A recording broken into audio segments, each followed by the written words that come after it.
This is your source for local news in the Heartland. This is KTVO's Good Morning Heartland.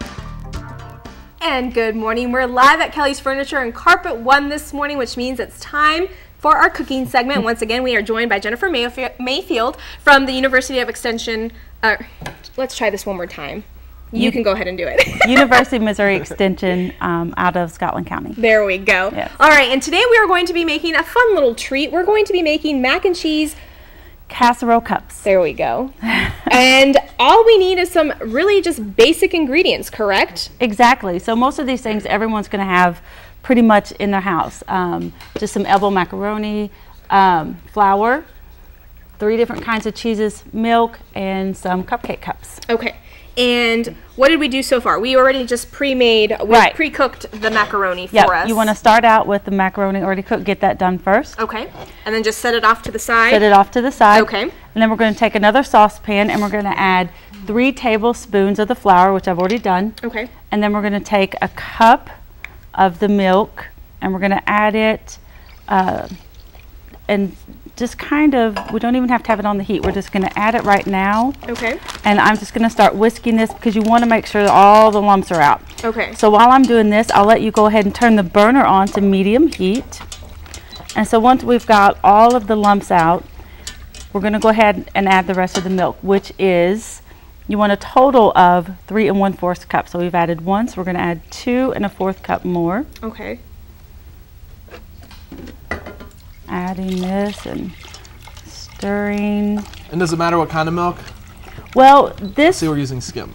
I'm using skim. The idea is that you want to use a low-fat milk. It can be 1%.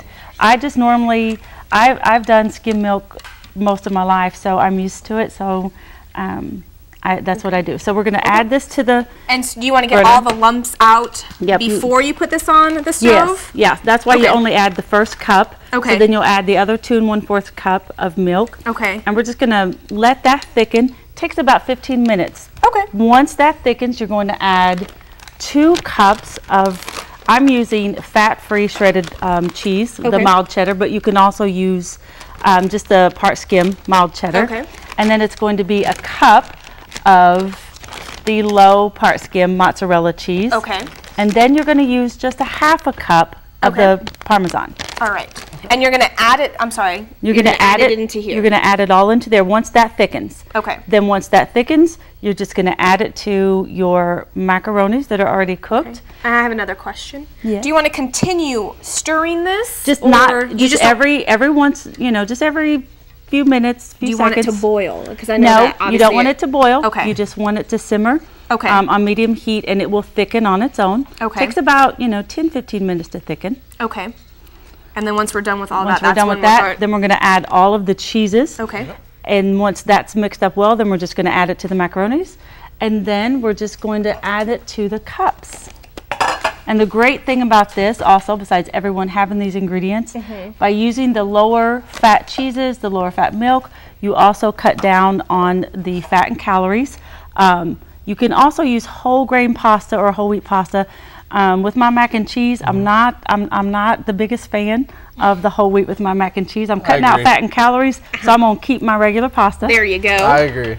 Besides, you're portioning it out. It's great. Kids are gonna like this because it's fun. You can use decorative cups. Plus, the great thing about this recipe is you can put these cups, fill them up, make a big batch, put them in an airtight freezer container, store them for up to 3 months. So anytime you want it, you can pull it out, pop it in the microwave, and I did include those instructions on the recipe so people will be able to get that. Perfect. And then once we go ahead and fill up those cups and we're going to stick them in the oven, how long do we want to bake that for?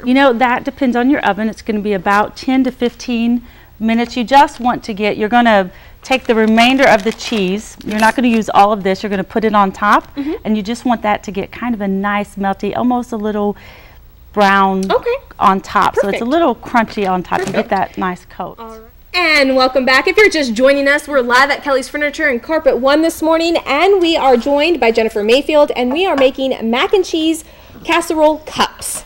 Yes. Correct? Correct. And what we did over here is we just made our own cheese pretty much. Can you kind of just give us a little step-by-step of what we just did?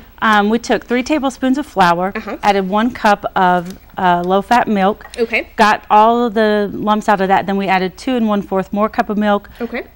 Cooked that till it got a little thick, about 10-15 minutes. Then we added all 3 of our cheeses. Okay. And so we're just going to pour this into the pot with the mac. And stir it up. And stir it up good. All right, we'll I'm let liking Brian this. do that. I love cheese and I love macaroni, so There you go. this is right in my alley. So, then as you can see, it's just pretty much going to cover all that. It's a pretty big pan. Yeah. So, and then do you want to wait for it to thicken or? No. Okay. So We're then, going- okay, go ahead. It's going to be a little thicker. Okay. We didn't let it That's thicken right. all the way. Okay. So then you're just going to take a little scooper and scoop it into your cups. So again, this is great because it controls the portion. Okay. You just want to get your cups full.